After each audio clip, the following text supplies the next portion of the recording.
And back for one last time for the year 2023. We are here for episode number 19 of ClubCast. It's been a couple weeks. We've kind of let the MLB offseason and free agency and trades kind of marinate right now. Got a lot of stuff to talk about that's happened over the past couple weeks. But yeah, great to be back. Definitely ready to get talking about some things specifically about the Dodgers, kind of things where we're going with Yamamoto, all that. But Jake, how you doing today? How excited are you to just talk ball? It's been a while. Man, it's exciting. It's fine. Things are finally starting to roll after Otani and all that kind of stuff. Um, Sounds like Yamamoto is going to take his sweet old time, but other players starting to sign, and of course, he can take his time, but not too long because his deadline is coming up soon. I think it's toward the beginning of January.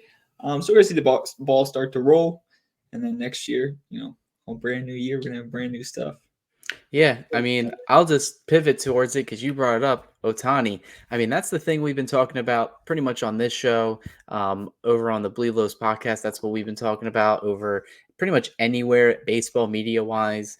It was literally the Otani countdown, and we pretty much thought as soon as he signed that it was pretty much going to explode the MLB free agency and trade market, but it Right. really still things have starting to gotten turned a little bit and there's been a lot more rumors, but it's still been a lot of smoke and there really hasn't been much action since he signed.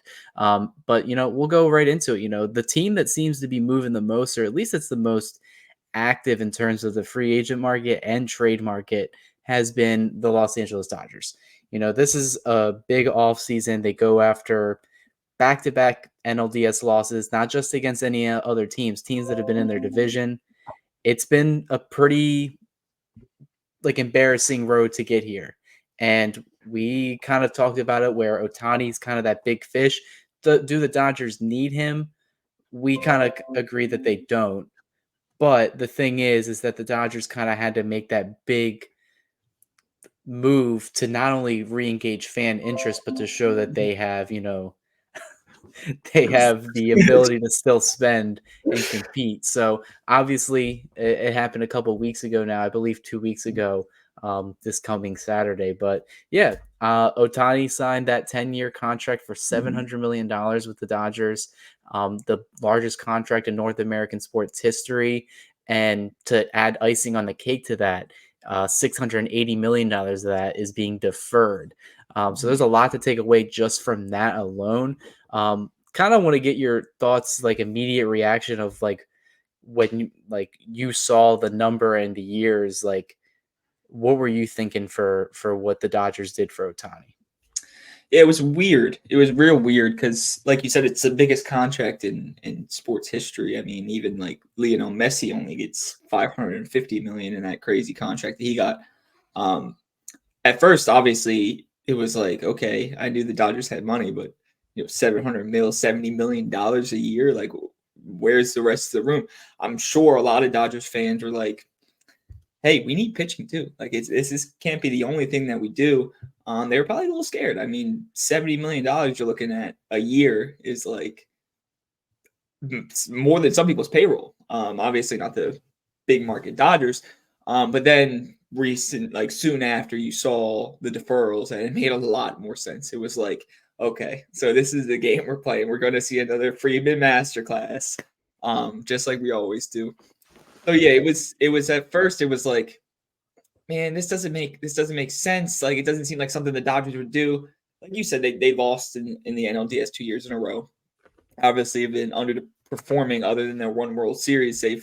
We all saw the graphic of the last 10 years of them losing in the playoffs every year.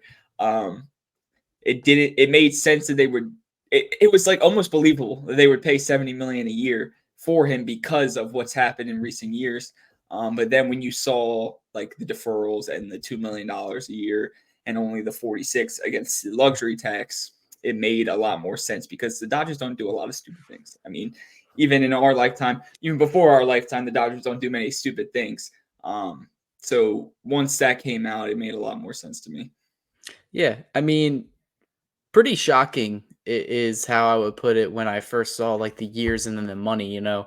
Like $700 million, like 70 million AAV is what was like pretty much going straight to my head as soon as I saw the deal that was reported. And then I was just like, dude, for even any team, including the Dodgers, that's a steep price Right. per year. But, like you said, Andrew Freeman, masterclass, and it's kind of great that Otani wanted to defer the money because, yes, it still hits the CBT, but it gives the Dodgers a lot more flexibility to do so much other things to their roster for the next 10 years. And the plus side of that is that when that money is being deferred to him when he's retired, it doesn't count towards the active payroll or the CBT at all. It's just zero. It's just basically money that the Dodgers themselves as a team have to pay for, which in terms of what the dollar is worth now and what it's going to be worth in the next 10, 15 years, this may not mean like much to them. Back when a lot of people compared it to the Bobby Bonilla deal with the Mets, like obviously it's a joke where everyone's like, it's Bobby Bonilla day. Like now the Mets have to Right. pay him for like $1 million. That could be a possibility that the Dodgers are seeing where like, oh yeah, we have to pay him like $68 million, but that's like $20 million today. It's fine. We're going to eat it. And we've been talking about it. I talked about pretty much anything I've wrote or I've spoken on other Dodgers podcasts is that this isn't just a baseball move, and you can't give this much money to somebody that is just purely for the sport because then it doesn't make sense. This is a baseball and marketing and like a franchise move that the ownership. One thing I noticed during his press conference was that the ownership group that owns the Dodgers, the Guggenheim Partners, their logo was plastered pretty much all over Dodger Stadium when he was inducted because it is an investment. Like any time you signed a player, it is an investment, and this is their investment, a $700 million investment to not only who they believe is the best baseball player currently playing, but the most profitable baseball player today. And the Dodgers are pretty much going to reap the benefits. We've already seen the Fanatics jerseys selling out. I don't know if you saw this stat, but the amount of people that turned into his press conference, just his press conference across all social media platforms, was like almost 80 million. Jesus 80 Christ. million, which was like getting close to like it blew out the World Series viewership. Right. It was getting close to like the Super Bowl, which that's like the most watched event in the United States. So the amount of money and press and attention that the Dodgers are going to get, not just in the U.S. but internationally, is just exponentially going up, especially with Otani on the team now. But it is a lot of money, but I think at the end of the day, it's the Dodgers. They don't care. They value championships now. And they kind of made that clear to Otani in their pitch where they said, hey, look, you brought up the graphic. These past 10 years, we've only gotten one World Series. And we even consider that a failure. Just like only one World Series in that 10, 11-year window. We value championships, and pretty much Otani values that as well. So I'm glad that he can start. And we've seen the Dodgers, they're really getting aggressive this offseason where it seems like these next 3 or 4 years, like we've said it before as Dodger fans, is like it is championship or bust, but like it's kind of like 100% that now. And that's a lot of pressure to put on Otani himself. Yeah, that's why it was believable at first, I believe. Like that's why even Dodgers fans believe it because it's like, okay, like I didn't want to spend that much, but like we have to get a World Series. Like it's about time. Like we have to do it. And like you said, the marketing, the promotional ability, the different market. I mean, the Dodgers passed the Yankees in Instagram followers in like 3 hours. So it's obviously apparent. And when the money's due, I do believe they have to like save money in like some certain Yeah. account in a few years, but they're gonna make that money. I mean, they probably made fucking $500 million in this year with just Otani sales and marketing and campaigns, all that kind of stuff. So it makes sense. Um, it's just another Friedman move to say, hey, we're tired of losing. Um, we say it all the time, man. If you don't win the last game, nothing matters at all. So it is a lot of pressure to put on Otani. But he's the best player on the planet. You can't really blame him for it. Yeah, and before we get on the glass now thing, I kind of want to bring this up because I saw a lot of people talking about this off air, kind of on social media, but just the idea of Andrew Freeman. We talked about Dave Dombrowski, like the ability to take multiple teams to championships. Like he's guaranteed like a track record to be in the Hall of Fame as like a GM or president of baseball, whatever you want.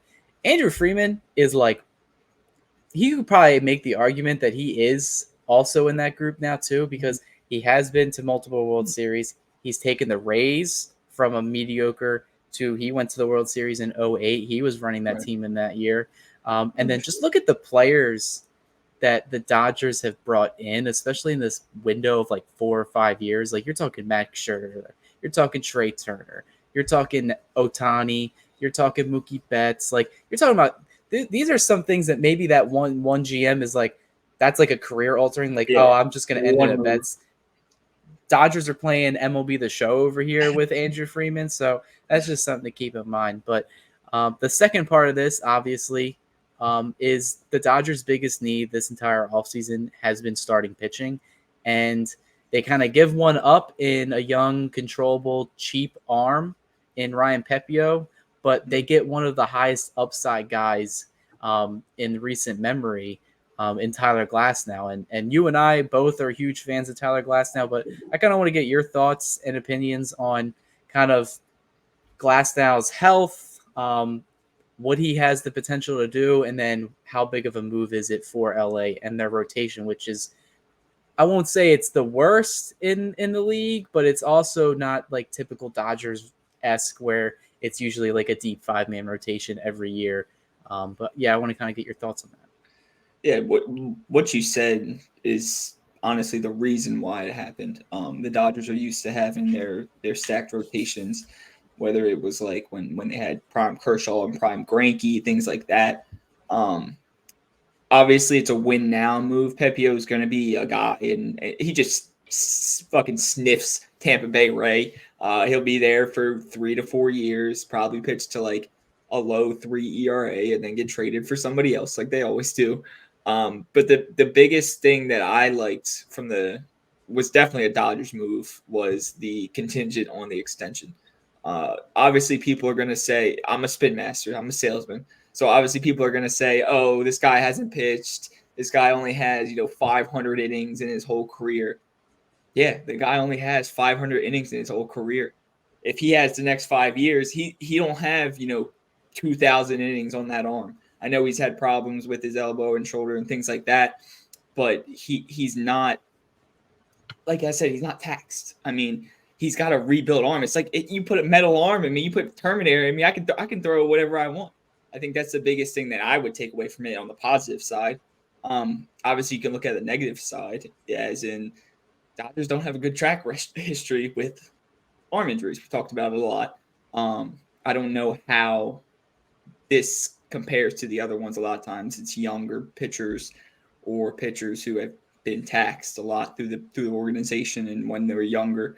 Even like Walker Buehler throwing all those innings in Vanderbilt. It's I like it. I mean, like you said, he's a Diamond Club boy. He was a Diamond Club boy ever since we started. Even Josh Blunt and Tyler and all of them consider him a Diamond Club boy. So I'm not going to talk bad about Gladstone, and I'm not going to hope that anything's happens or even look negative on him. I think it's a good move, even if he pitches to 150 innings to his caliber every year. I mean, that deal is a steal, in my opinion, especially in the next 4 or 5 years. So it's definitely a win now move for him. Something that they needed to happen. Just sucks to lose a guy like Pepio. And that's the reason why they had to give up DeLuca, which makes sense. I think if that wasn't contingent on an extension, I don't think he's involved. I think they probably get somebody a little bit lower on the potential side. But with that contingency, I think both teams win in this scenario. Yeah, I mean that's the biggest takeaway for me is just the amount of so Ryan Pepio is extremely valuable. Years of control, cheap control. He's got 5 years of control. Is a starting pitcher. Would be a starting pitcher on pretty much any staff in the league right now. It's just that with the Dodgers, they have so many arms that he's just been blocked. Um, but it is a tall task to get rid of him. To only get at the time when the deal was being reported was only 1 year of Glass now and Right. 1 year of Manuel Margot. So a lot of fans were. I mean, I agree with some of the things they were saying. They were pretty frustrated. The extension part kind of changes the deal for me a Right. lot because it's like, all right, what does LA need right now?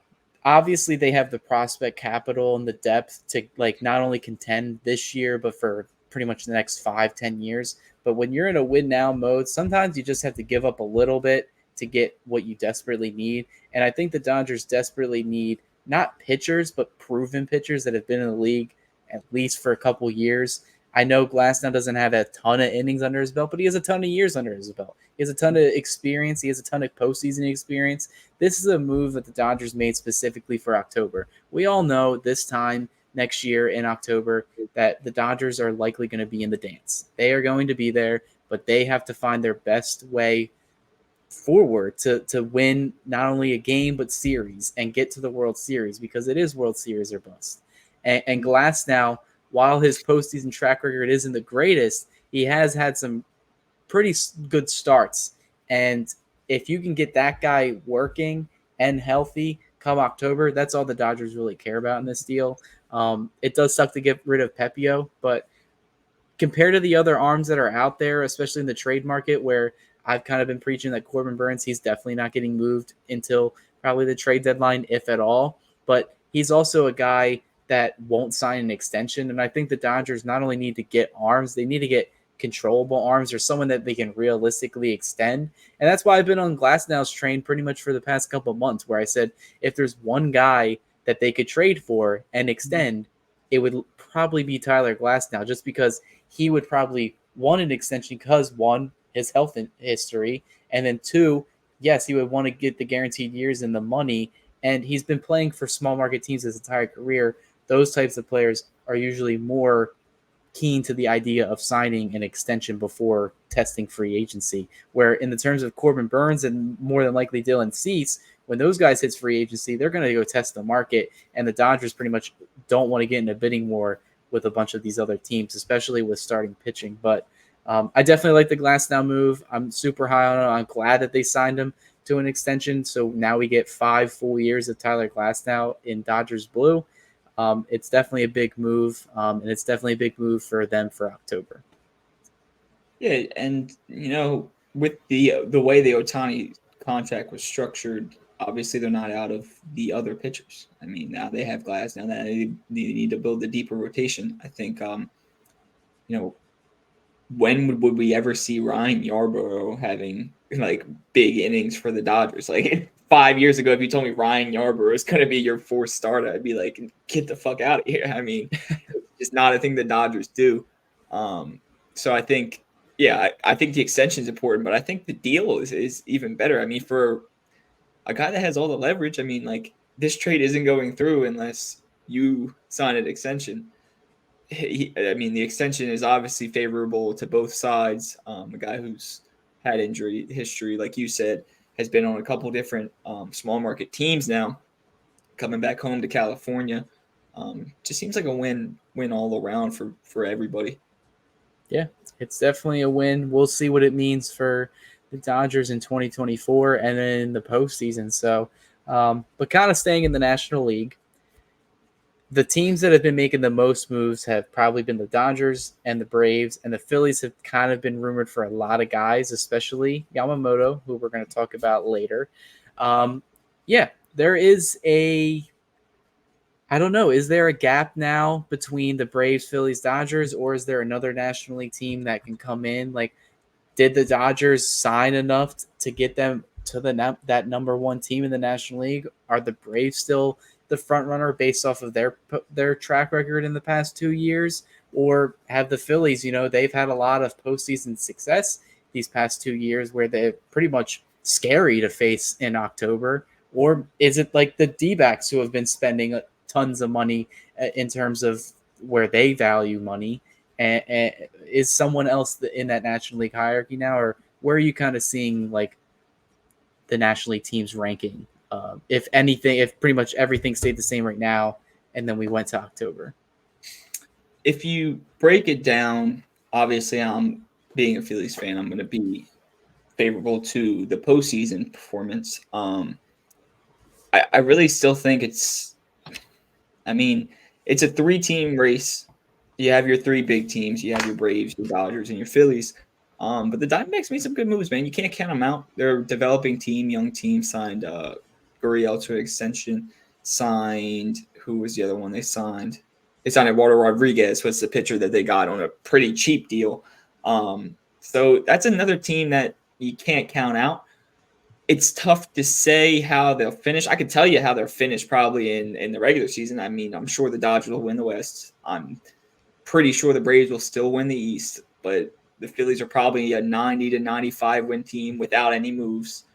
So if they do acquire somebody like Yamamoto or a big pitcher or even another outfielder that can hit and play some defense out there in left field, it's really just up to who plays in the postseason. I mean, we see it every year. We see it the last 2 years. Phillies go on the run, Diamondbacks go on the run.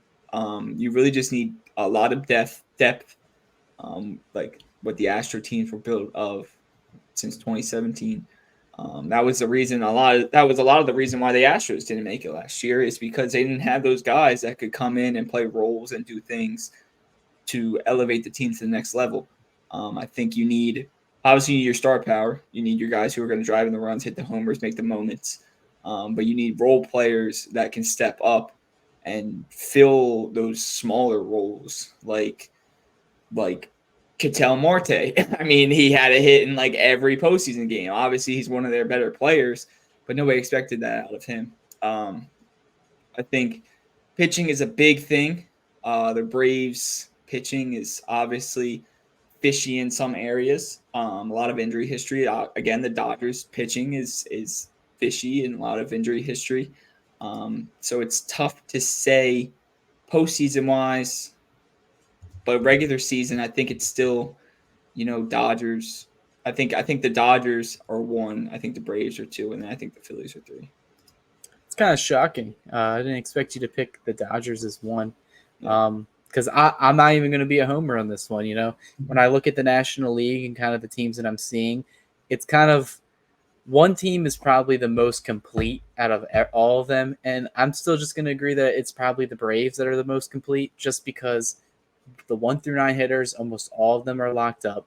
They took a big chance on Jared Kelenic, who's probably going to go off in Atlanta for whatever reason, batting 7th or 8th or 9th, being protected by them.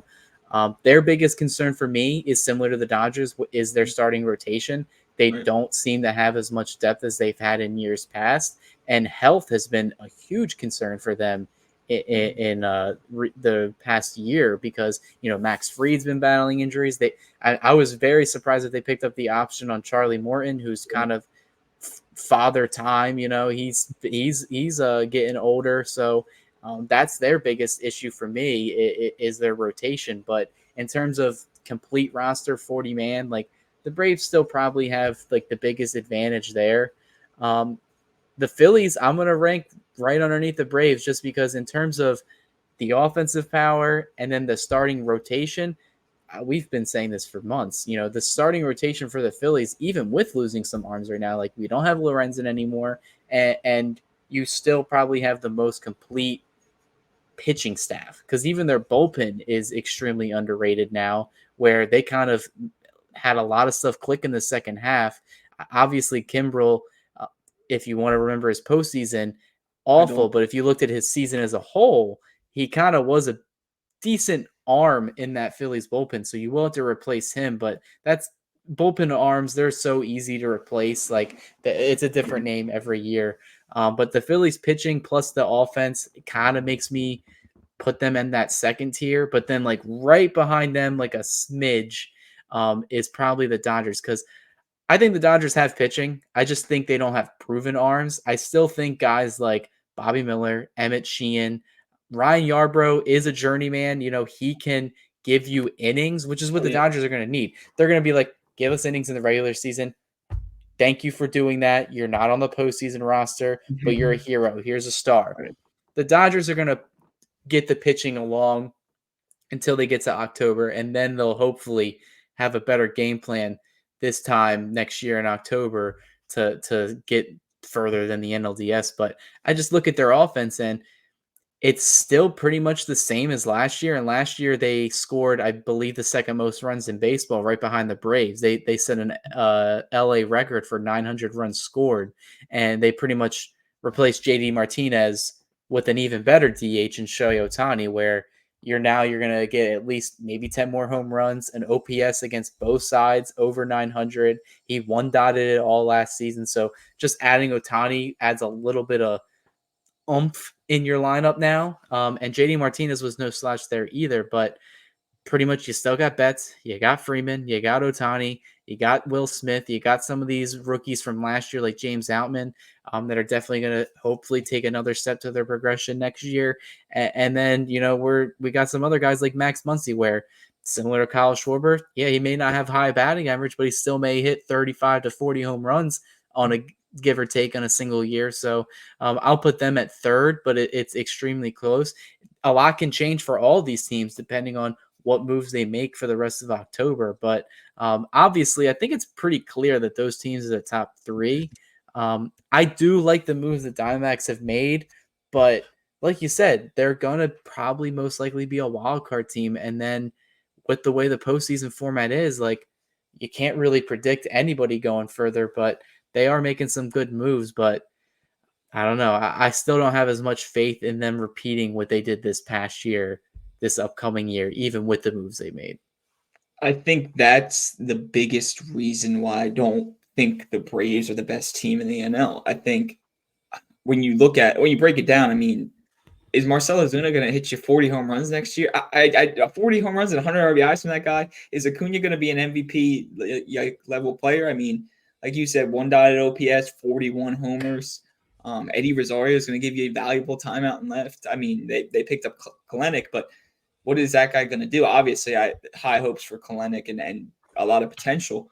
But Orlando Arcia hitting, 265 with 17 bombs. This was a historic team and historic offense, and they were 4 games better than the Dodgers. Yeah, and this is the thing where I'm like, I when I look at the teams on paper, I'm kind of going like, all right, who's best built for the postseason? Because that's kind of all that matters. Yeah. And I'll even say it right now. I think the Dodgers are probably going to win at least 105 games probably next year, and that's with the roster currently constructed. You can't really say that about the Braves. You can't say that about the Phillies.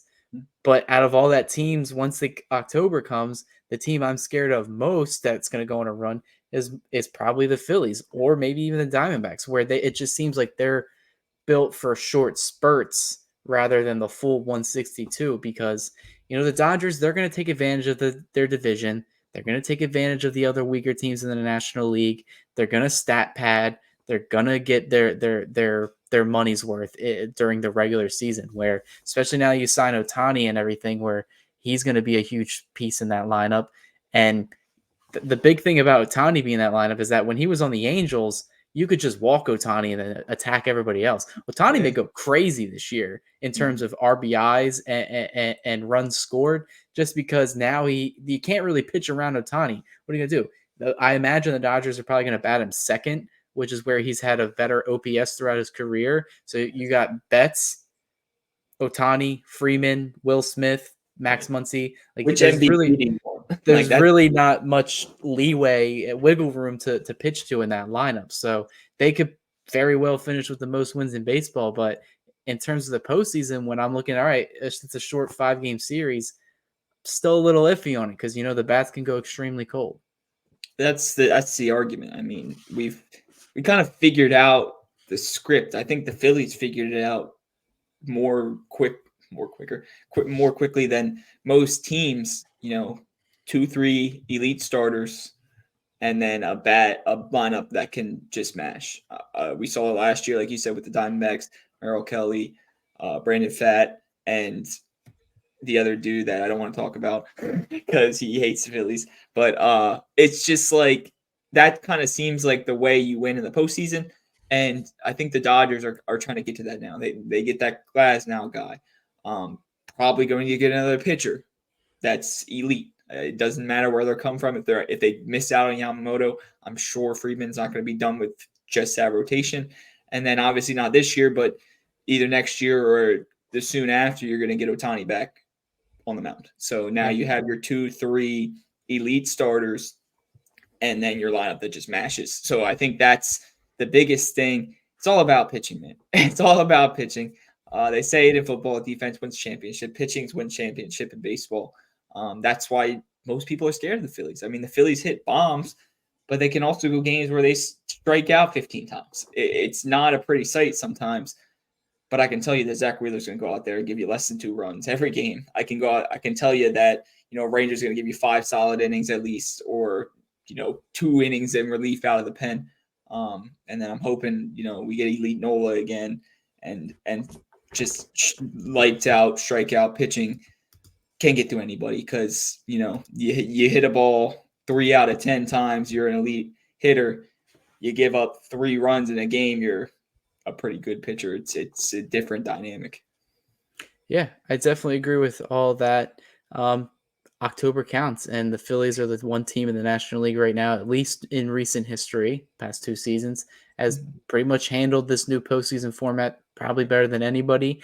And I know we might as well record it now. We don't have as much faith in the D-backs in repeating, but anything can happen in baseball. So that's the beauty of the sport. But moving on, obviously I said we would talk about him. You brought him up a couple times, but Yamamoto is still a hot commodity around baseball right now. Still remains unsigned. I believe when I checked earlier today when we were recording this, which is Tuesday night, he has around anywhere between 20 or less days to sign, Mm-hmm. which is why a lot of people are assuming that he's going to sign before Christmas. But yeah, it's definitely starting to. We're getting a lot more leaks. We're getting a lot more talks. But Mm-hmm. it's pretty much been narrowed down to the final at least 4 or 5 teams, where you could take maybe 3 of those away as or the 3 that are like the main players. And in this case, it's the Yankees have been reported, the Mets have been reported, the Dodgers, the Phillies have been thrown in there, and the Red Sox. Those are the 5 that I would say are still pretty much in this.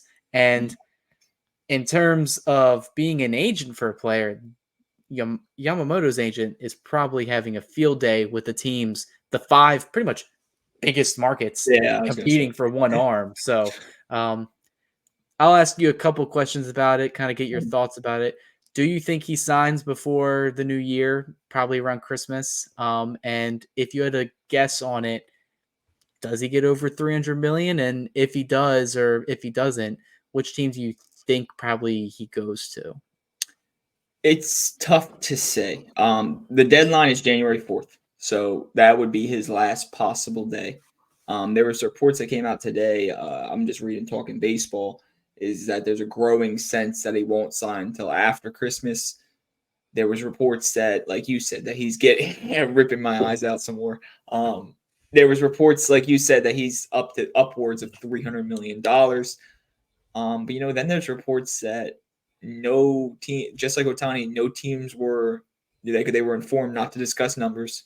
There's teams that were not supposed to leak details. Everything's like that. So it's really tough. I think it's going to be another thing that just comes out of the blue. I don't know. Probably not. Probably a little after Christmas, if I had to guess. Um, just with the timeline and everything going on, it could be tomorrow. Who knows? The biggest thing is the money. Like you said, you have the 5 biggest markets. I think that's what is making people think it's going to be such a big contract. I don't know if the non leaks, like the hiding information thing, came out of or Yamamoto's camp to try and stray people off the 300 million, because it's the same thing that talked about with Otani, and then came out with 700 million the next day. So it's tough to say. 300 million would be a ton for this guy, but I mean, just looking over his baseball reference page, 25-year-old with a career 1.72 ERA. I mean, he had a 1.16 ERA last year over 170 innings. The numbers talk. Obviously, there's more competition. People or players that come over from Japan have said that people in or the athletes in the MLB are just a little bit stronger, a little bit faster, a little bit better. But what's a little bit better? Like a 2 ERA? I'll take a fucking 2 ERA any day of the week. Especially from a 25-year-old. It's just an unprecedented kind of guy that's available. A guy that has proven that he's good, but not here. A younger guy. Usually you see him a little bit older. So it's tough to say. $300 million is crazy to think about. But if this guy, to be honest, if he was an American player that was just coming off a season with a 1.16 ERA, nobody would nobody would blink an eye. It would Yep. be the first out 350, 400, whatever it was.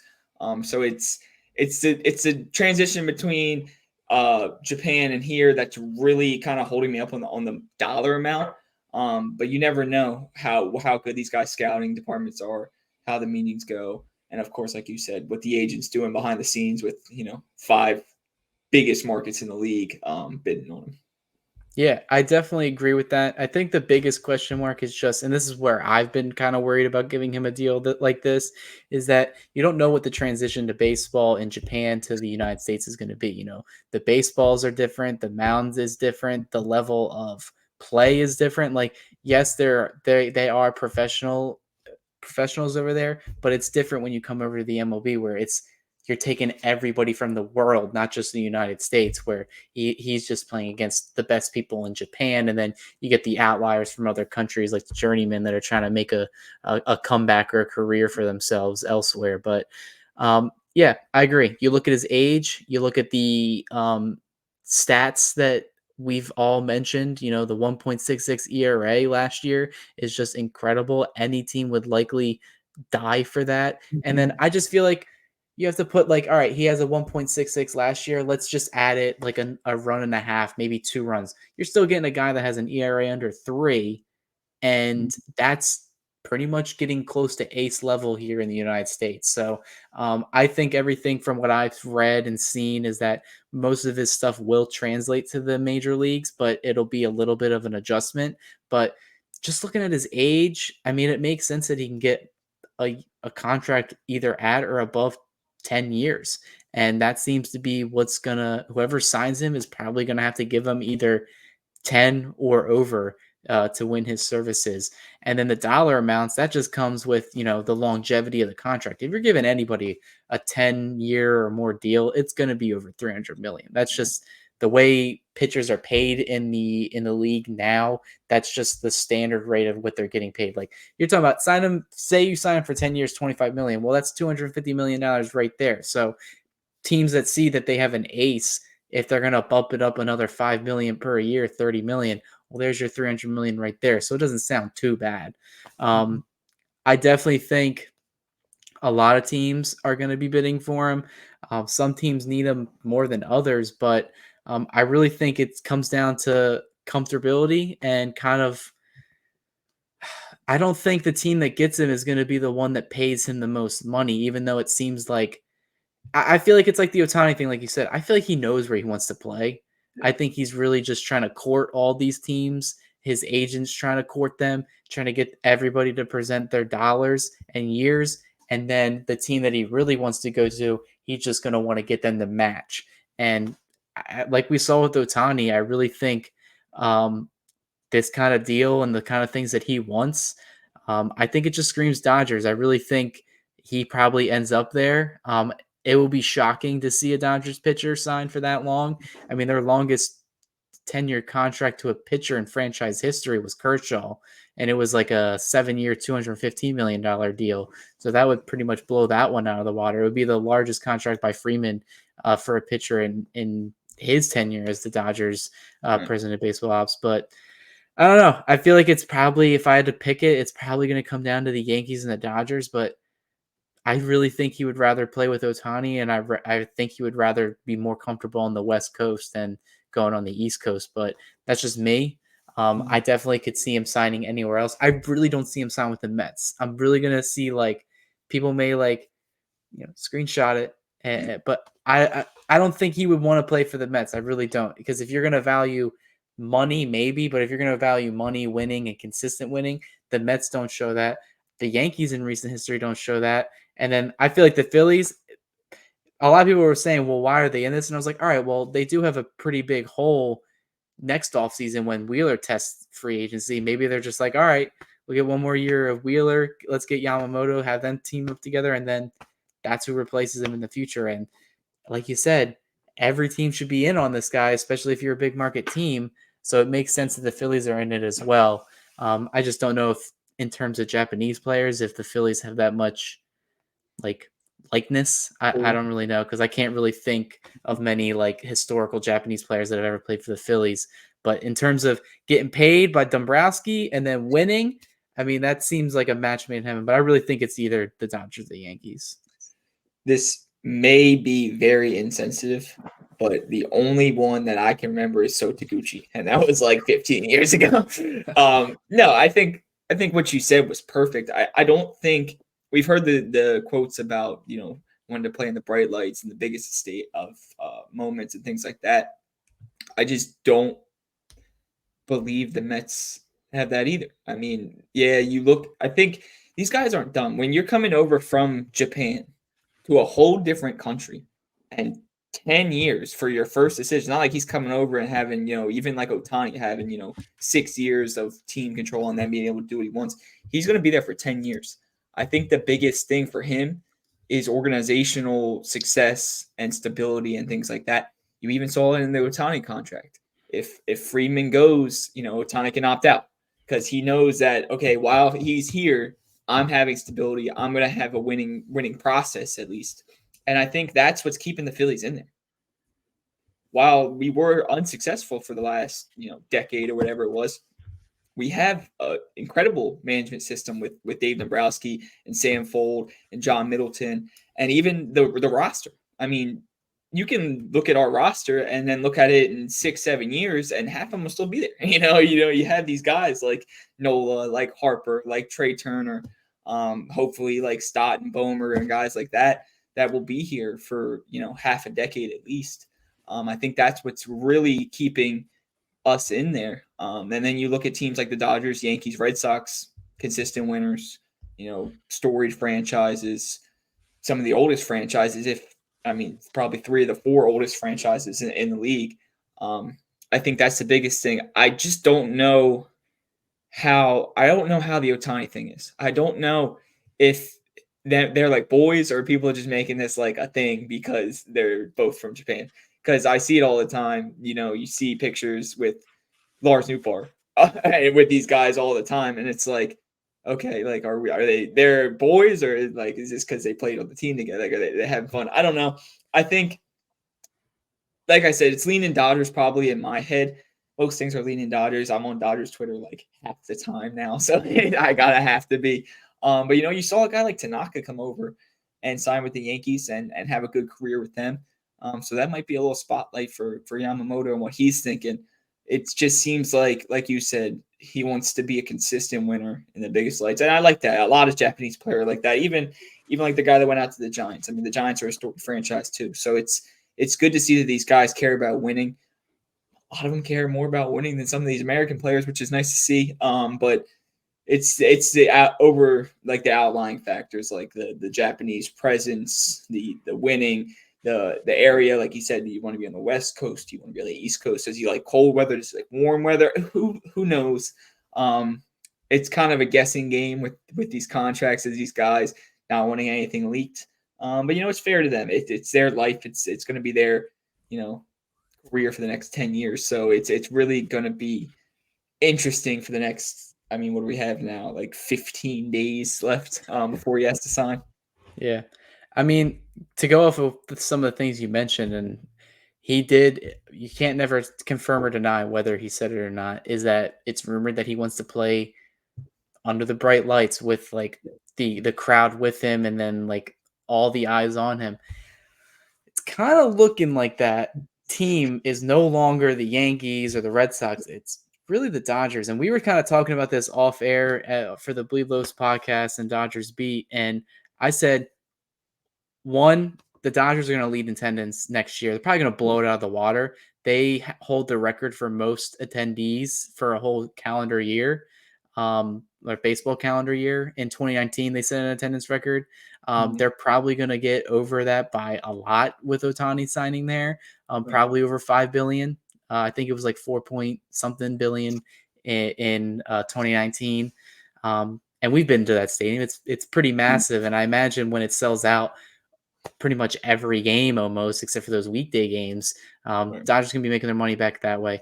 In terms of viewership on TV, they are probably going to be the most watched team because of Otani and his games being streamed in Japan.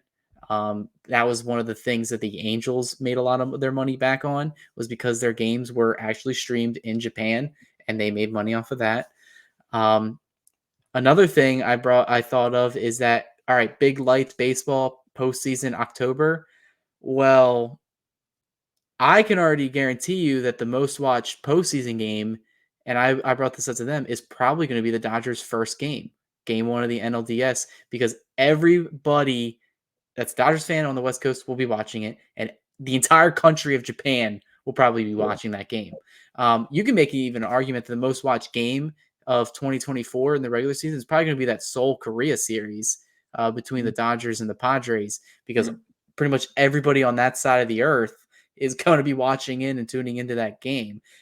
So if you're talking about in terms of like, all right, playing with the eyes on you and then under the bright lights, it seems like that traction is the Dodgers right now, where you mentioned the Instagram followers now surpassing the Yankees. They kind of are, they're not there yet, but in terms of like people that know what the Dodgers are, they're starting to get to that tier of the Yankees where it's like, oh yeah, Dodgers baseball. Yeah, like that's the team. So he may go there. He may go to the Yankees. They have a pool there. I don't know. I just hope he signs soon. That way, more pitchers can start to sign, and Yeah. then we start to see craziness in this entire month. Because you think about it, January is almost here. Once January hits, that's 1 month until spring training. Spring training Mhm. starts pretty early February. A lot of these teams, I imagine, even the players, they want to have a roster that they can call home to get ready for the season. So once he signs, I mean, it has to off season has to start cranking up here. Yeah, the biggest, obviously, the biggest thing is the Japanese pool that the West Coast teams have, and like the Dodgers have, and things like that. I'm gonna throw my last gasp in there, and I'm gonna say it forever. What if you're talking about in person, in game, in postseason history, like the Phillies stadium rocks. I mean, there's nothing really like it. We've seen it across every sporting outlet, things like that. If he's really talking about in the moment, in the stands, I mean, the Philly is one of the best places to play. Obviously, like you said, the Dodgers Stadium rocks too. It's huge. It has so many people. But if you're a player that's not even from this country, just watching games, if you look up postseason games, you're going to find the Phillies games first in Philadelphia just because of the atmosphere and things like that. I think that's one of the biggest reasons why we're still in. Like you said, if the rumors are true about him wanting to play under the lights with these big moments and things like that, I think that's what Philly's real pull is for him. And I believe that's what's keeping him in. I think, like what you said with Wheeler, is an interesting tidbit. My kind of scenario, top case scenario, which I've heard a lot, which is good because usually you wouldn't hear a lot, is packaging Taiwan Walker with a mid to upper level prospect to unload that $18 million off the books. If that happens, I'm 150% in on Yamamoto, man. I think that signing was I don't that's one of the most, uncharacteristic signings of David Dombrowski's career. Probably didn't make a lot of sense to me what happened. I think he was expecting more of an inning eater out of him. It's just not good enough, man. You can't have a guy that's supposed to be your fourth starter not even pitch in the playoffs. Like you don't even trust him that much. So if all things line up and Yamamoto wants to come to Philly, man, let's fucking do it. Oh, well, there you go. Jake's making his pitch to get Yamamoto to come put on Yeah, the Phillies red hat and the pinstripes. FaceTime him. Kind of closing out the last two topics, we'll kind of briefly talk about this because there's really not much to talk about except for us kind of complaining about it. Wait. Um, Nike is introducing the next phase of their jerseys for Major League Baseball. Um, Honestly, when it first happened, their transition when they acquired the rights to sponsor Major League Baseball kind of happened at the worst possible time, 2020. Yeah. Obviously, there's a lot of stuff going on in the world, especially where these jerseys are made.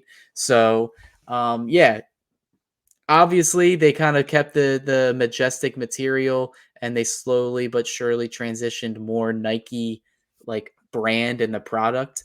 But I think this year is the most dramatic change that we've seen. I can't remember the name of the website off the top of my head, but it's a website that goes over pretty much everything jersey memorabilia, and they kind of go like I think it's called like UniWatch or something like Yeah, that. that's what I'm on right now. So they put out a great article or a string of articles because the Dodgers kind of I brought it up to you off air. I said there's just something off with the Dodgers logo and the numbers, and they actually have changed them. So now Mhm. where the collar is, it's now a little bit more tighter. So now where the Dodgers logo or insignia or whatever you want to call it, the script across the chest, it looks off centered. Right. Teams were given the option to either move it 1 inch to the right or the left to make it look better. The Dodgers decided to just keep it as is. So now instead of kind of parting at where the O goes with the D in the cursive initial or whatever, now it's kind of in the D. Yes. We've seen with the Giants and a couple other teams, the colors kind of look different. And I don't know what it is with Nike because it seems like with certain teams they can never get their color right because we're from the Philadelphia area. You know how long I don't even think it still looks right. The Eagles green, like it still Yeah. just looks wrong, Yep. like compared to when 20 like what 11 like 12 when those jerseys were made by I forget what wasn't it like Reebok. Yeah, Riddell. Riddell, yeah. So, yeah, like it just seems like Nike's kind of messing up in the jersey industry right now. I feel like they're trying too much change where in a sport like baseball, like just don't mess with it. But in terms of the Dodgers, I feel like they got really the short end of the stick because not only does the numbers look different on the front, they look smaller in the back, and then the last name on the back also looks more tight. And they did a side by side look of last year Miguel Vargas, who wore number 17, and then Otani during his press conference, and dramatic difference. So I don't really like the change. Hopefully they kind of fix it maybe for 2025, but kind of just want to get your thoughts on Nike's kind of changing the jerseys. Yeah, it like you said, I think they're trying too much. I think it seems like they're trying to more fit the players, like try to make a jersey that's like ultra like just like their clothing, like ultra performance based and with the mesh letter or numbers and all that kind of stuff, which I really don't like because you shouldn't be able to see that through the television. I mean, you saw it on the Otani press conference. You shouldn't be able to see that. At least like watching the game. Like while I'm there, I can understand. I also didn't like, which I'm hoping it's not for everybody, like you said, it looked like his name was like crammed on the top of the jersey. I mean, he's only got 5 or 6 letters, whatever it is. Why do you need to put it in a 8-inch spot? One of the things I saw on UniWatch, like you said, was the back of the Rangers jersey. So a guy compared his Rangers jersey to the World Series ones that they released because that's the new branding or the new Nike material and all that kind of stuff. The back logo of the MLB, USA flag. No, yeah, is that what it is? Is the MLB? No, it's the MLB logo. Is moved down underneath down. the It's not on collar, the collar anymore. which That's the other thing. doesn't I make have no any sense. idea. I have Like no now idea you why just they did have that. a white strap around your neck, and then like everything below it. Like you That said, they made it dude, a little tighter.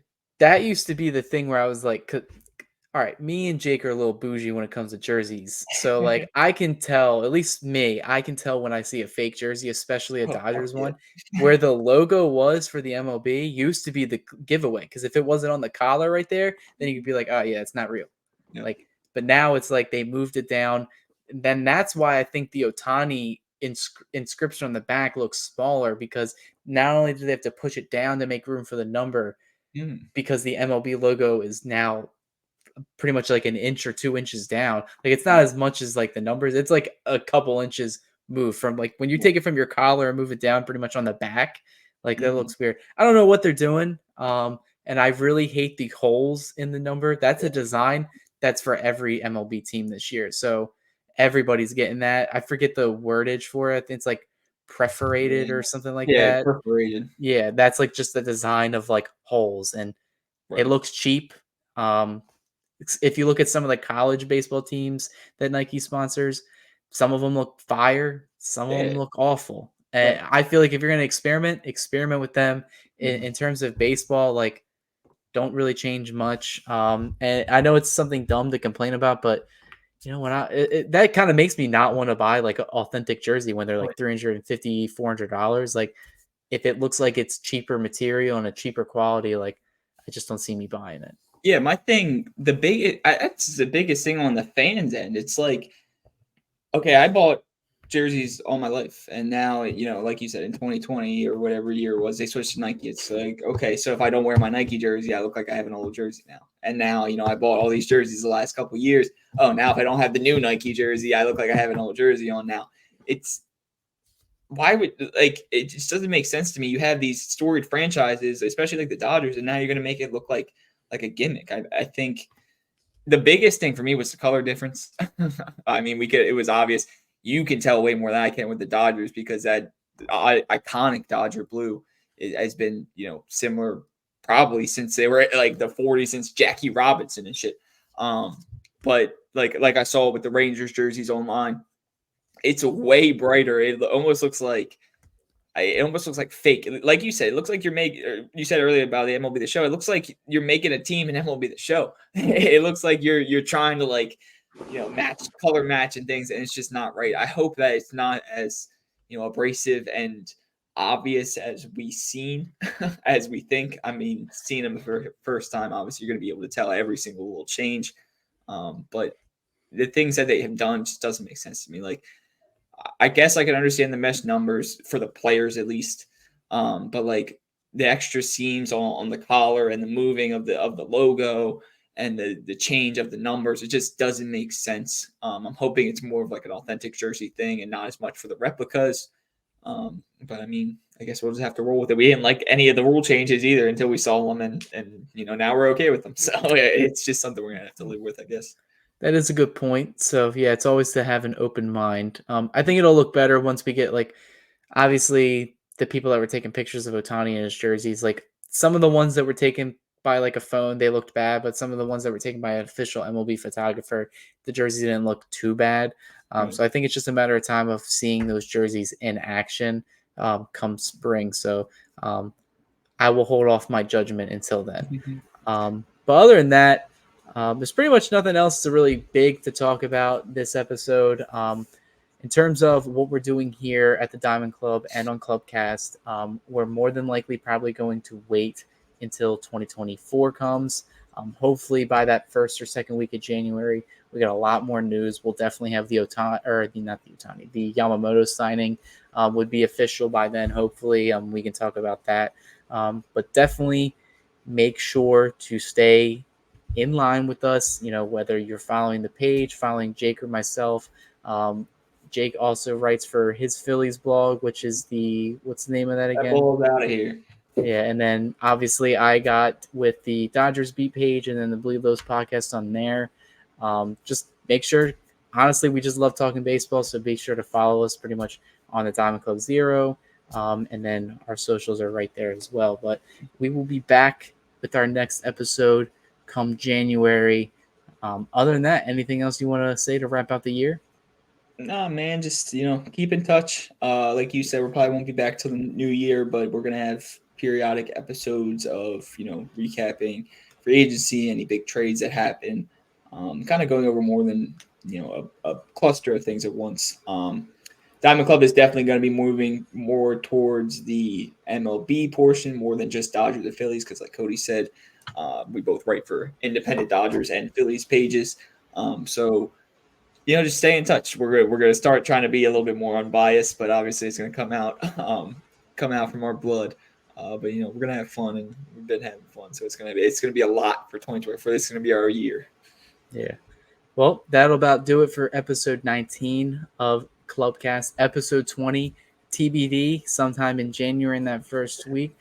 Other than that, we are all out here. Have a good one.